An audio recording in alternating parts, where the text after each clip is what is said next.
Hello दोस्तों, आप सभी लोगों का बहुत बहुत स्वागत है, अभिनंदन है। आज 28 नवंबर है और आज के आरआरबी ग्रुप डी का दूसरी शिफ्ट का एग्ज़ाम ख़त्म हो चुका है। तो आइए दोस्तों, इस क्लास के माध्यम से एग्ज़ाम रिव्यू करने वाले हैं, क्योंकि क्वेश्चन ऊपर नीचे आपकी हर एक शिफ्टों में हो रहा है। ठीक है, तो जितने भी मेरे दोस्त का आने वाले शिफ्टों में एग्ज़ाम है, उन सभी मेरे दोस्तों के लिए क्लास बहुत ही ज़्यादा इंपॉर्टेंट है। तो टाइम को वेस्ट ना करते हुए पहला क्वेश्चन देखते हैं कि वैश्विक हैप्पीनेस इंडेक्स में प्रथम स्थान किस देश को मिला है। 2025 की बात किया जा रहा है, तो वहाँ पे याद रखिएगा फिनलैंड आ जाएगा, क्योंकि इंडेक्स से संबंधित आज से आपके एग्जाम में क्वेश्चन पूछना शुरू हो चुका है। तो आइए मेरे दोस्त, इस क्वेश्चन के माध्यम से 2025 से संबंधित कुछ इंपॉर्टेंट इंडेक्स, जिसमें से भारत का रैंक क्या है, जो आपके एग्जाम में क्वेश्चन पूछा जाएगा, ये मैं गारंटी दे रहा हूँ। ठीक है, अगर मैं मानव विकास सूचकांक की बात करूं तो भारत को कितने स्थान प्राप्त हुआ है, तो 130 स्थान प्राप्त हुआ है। अगर मैं वैश्विक शांति सूचकांक की बात करूं तो भारत को 115वां स्थान प्राप्त हुआ है। अगर मैं सतत विकास सूचकांक की बात करूं तो भारत को 99वां स्थान प्राप्त हुआ है। अगर मैं हैंडले पासवर्ड इंडेक्स की बात करूं तो भारत को 85वां स्थान प्राप्त हुआ है। अगर मैं विश्व खुशहाली रिपोर्ट की बात करूं तो भारत को 118वां स्थान प्राप्त हुआ है। इसी के साथ अगर मैं वैश्विक नवाचार सूचकांक की बात करूं तो भारत को 38वां स्थान प्राप्त हुआ, और विश्व प्रतिस्पर्धा सूचकांक की बात करूं तो भारत को 41वां स्थान प्राप्त हुआ है ना। तो ये क्वेश्चन उनके अलावा जो भी मैं अन्य इन्फॉर्मेशन दे रहा हूं, मेरे दोस्त आप सभी लोगों को ध्यान से सुनना है। और मेरे दोस्त, अगर पढ़ाने का तौर तरीका मेरा पसंद आ रहा हो ना, तो यार प्लीज़ यार वीडियो को लाइक करके मेरे दोस्त एक बार यार चैनल को जरूर सब्सक्राइब करना। ठीक है, क्योंकि जब तक एग्जाम ना हो जाए ना, मैं आप सबके लिए दोस्तों प्रॉमिस करता हूँ इसी तरीके से बेहतरीन तरीके से आप सबको प्रैक्टिस करवा दूंगा। ठीक है, अगला क्वेश्चन है कि भारत के 52वें मुख्य न्यायाधीश कौन बने हैं। बहुत बेहतरीन क्वेश्चन है, और मैं बार बार कह रहा हूँ, करंट अफेयर से क्वेश्चन आपकी एग्जाम में बहुत ज़्यादा पूछा जा रहा है। अगर आप करंट अफेयर से पढ़ के नहीं भी जा रहे हो ना दोस्त, तो अपने आप में आप कुल्हाड़ी मार रहे हो। ठीक है, तो यहाँ पे जस्टिस भूषण रामकृष्ण गवई आ जाएगा। ठीक है, जस्टिस भूषण रामकृष्ण गवई आ जाएगा। भारत के 52वें मुख्य न्यायाधीश कौन बने हैं, तो वहां पे जस्टिस भूषण रामकृष्ण गवई आ जाएगा। लेकिन इस क्वेश्चन के माध्यम से मैं आप सबको कुछ इंपॉर्टेंट अपॉइंटमेंट जो 2025 में हुआ है रिवीजन कराने वाला हूं। ठीक है, जैसे कि अगर मैं सेबी की बात करूं, सेबी की अगर मैं 11वां बात करूं तो वहां पे तुहिंत कांत पांडे आ जाएगा। ठीक है, कि सेबी के 11वें चेयरपर्सन किसे बनाया गया, तो तुहिंत कांत पांडे आ जाएगा। अगर मैं पूछूं कब बनाया गया था, तो फरवरी 2025 में बनाया गया था।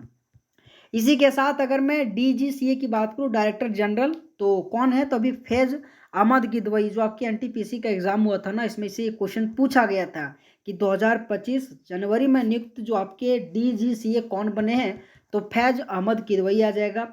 अगर मैं 26वें चीफ इलेक्शन कमीशन की बात करूं, जो फरवरी 2025 में नियुक्त किया गया था, जो अभी कौन है, तो ज्ञानेश कुमार आ जाएगा। ठीक है, ये क्वेश्चन लिख के ले लेना, आपके एग्जाम में ज्ञानेश कुमार से एक बार नहीं कई कई बार क्वेश्चन पूछा जा रहा है। ठीक है, तो 26 चीफ इलेक्शन ऑफ कमिश्नर की बात करूं तो वहां पे ज्ञानेश कुमार आ जाएगा। इसी के साथ कुछ और भी आप सबको मैं लाया हूं, जैसे कि अगर मैं सीएजी की बात करूं, सीएजी ऑफ इंडिया की बात करूं, तो ये के संजय मूर्ति आ जाएगा। ये भी आपके एनटीपीसी में पूछा गया। देखो दोस्तों, मैं जितने भी आपको एक्सप्लेन करा हो ना, सभी के सभी एक्सप्लेन आपके एनटीपीसी में जो क्वेश्चन पूछा है ना, मैं उनको पीपीटी के माध्यम से बना के पहले ऑलरेडी रखा हूँ। ठीक है, और जब आता तो वहीं से मैं कॉपी करके उसको फटा के शॉर्ट वर्जन में बनवाता हूँ और तुरंत जाके मैं ऐड कर देता हूँ। ठीक है, ताकि रिवीजन कर लो। ठीक है, अगर मैं दोस्तों नेशनल ह्यूमन राइट्स से बात करूं, तो उनका अगर मैं आदेश की बात करूं 2024 में, तो वी राम सुंदरम आ जाएगा। ठीक है, वी राम सुंदरम आ जाएगा।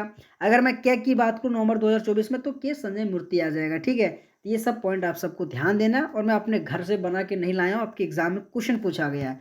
तो मेरे दोस्त, जो आपकी ये टॉपिक वाइज बनाए हो ना, आपके एनटीपीसी जो क्वेश्चन अभी पूछा गया था ना, वही प्रीवियस ईयर क्वेश्चन मैंने टॉपिक वाइज से अरेंज करके बनाया हूँ। अगर दोस्तों आपको लेना है ना, तो मेरे दोस्त 31 रुपया लगेगा। इस व्हाट्सएप नंबर के माध्यम से जुड़िएगा, मैं गारंटी दे सकता हूँ इनसे आपके एग्जाम में 5 से 7 करंट अफेयर जरूर क्वेश्चन पूछेगा। मैं गारंटी दे रहा हूँ यार, क्योंकि टॉपिक वैसे क्वेश्चन बहुत ज़्यादा पूछा जा रहा है। और इसी के साथ एनटीपीसी और एनटीपीसी अंडर ग्रेजुएट जो करंट क्वेश्चन था ना, वो भी मैं प्रीवियस डाला हूँ।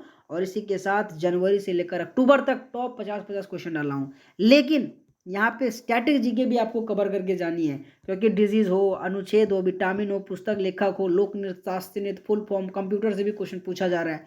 तो मेरे दोस्त, ये अगर आपको लेना है, ये दोनों कॉम्बो लेने को अगर मैं लेना दोस्तों, तो मात्र 51 रुपये लगेगा। अभी भी आपके पास टाइम है, आप आराम से दोस्त पढ़ सकते हो। ठीक है, अगर मैं कहूँ इसमें किस प्रकार से क्वेश्चन बनाया गया, आप ये देख सकते हैं, बहुत बेहतरीन कंटेंट है, बाइलिंगुअल फॉर्मेट में बनाया गया, ठीक है। तो अब की बार ग्रुप डी पार इस व्हाट्सएप नंबर के माध्यम से जरूर जुड़िएगा। अगला क्वेश्चन पूछा गया था कि पीएम मत्स्य संपदा योजना हाल ही में किस राज्य में खबर थी। तो यहाँ पे आप सबको गुजरात आंसर लगाना है, ठीक है, गुजरात आंसर लगाना है, ठीक है, कि पीएम मत्स्य संपदा योजना हाल ही में किस राज्य में खबर में थी। तो यहाँ पे गुजरात आंसर आ जाएगा।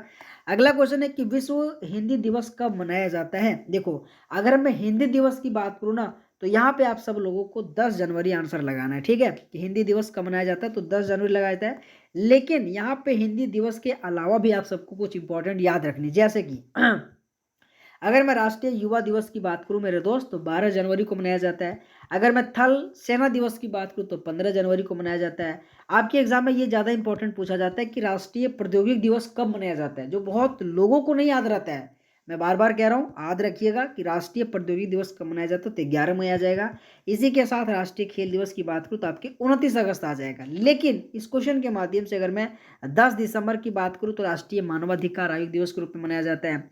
इसी के साथ अगर मैं 27 सितंबर की बात करूँ ना, तो इसमें से क्या मनाया जाता है, बताओ यार, हैं 27 सितंबर की बात करूँ तो इसमें क्या बताया जाता है।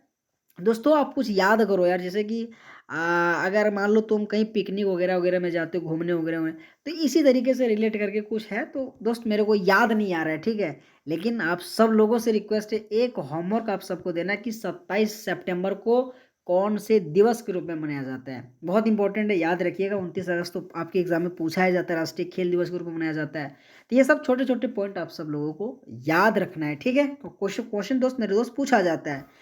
अगला क्वेश्चन है कि कौन सी बीमारी एक बैक्टीरियल यौन संचारित रोग है। देखो, अगर मैं बात करूं कि बीमारी एक बैक्टीरियल यौन संचारित रोग है, तो यहाँ पे आप सब लोगों को गोनेरिया आंसर लगाना, ठीक है।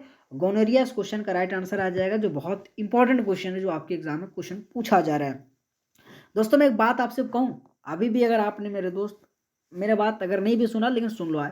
देखो, सबसे पहले दोस्त आपके एग्जाम में करंट से अगर मैं कहूँ 10 से 11 क्वेश्चन पूछा जा रहा है, ठीक है।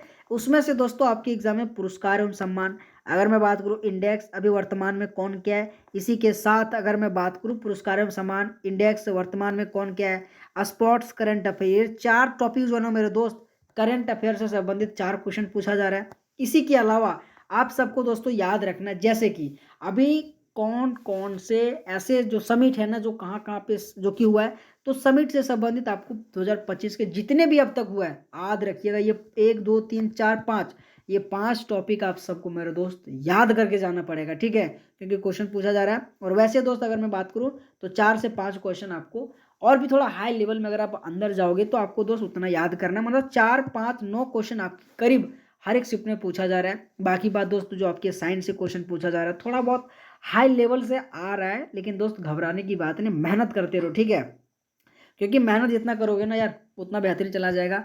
बाकी बात रीजनिंग की बात करूँ तो रीजनिंग जो है ना, सो जो 27 सितंबर था ना, उनसे थोड़ा बहुत कम पूछा जा रहा है, इजी मतलब आ रहा है, ठीक है। तो मतलब दोस्त थोड़ा इजी आ रहा है, मतलब उस जो 27 तारीख का जो एग्जाम हुआ था ना, उसमें से थोड़ा लेवल बहुत ज़्यादा आया था, ठीक है। उसमें से ब्लड रिलेशन, कोडिंग डिकोडिंग, आपके सिटिंग अरेंजमेंट, ये सब क्वेश्चन जो आया था ना, थोड़ा हार्ड लेवल का आया था। लेकिन जो आज का पेपर देखने को मिला, वो थोड़ा बहुत नॉर्मल पेपर देखने को मिला, ठीक है। तो आप दोस्त टेंशन मत लेना, आप अच्छे तरीके से मेहनत करो, क्योंकि ऊपर नीचे आपके एग्जाम में हर एक शिफ्ट में होना तय है, उसमें से नॉर्मलाइजेशन में बढ़ेगा, है ना, तो टेंशन लेने की कोई ज़रूरत नहीं है। इसीलिए दोस्त मैं बार बार कह रहा हूँ, ये टॉपिक वाइज जो मैं बनाया हूँ ना, आपको दोस्त खराब लग सकता है, क्योंकि 31 रुपये आपको देना पड़ेगा, ठीक है।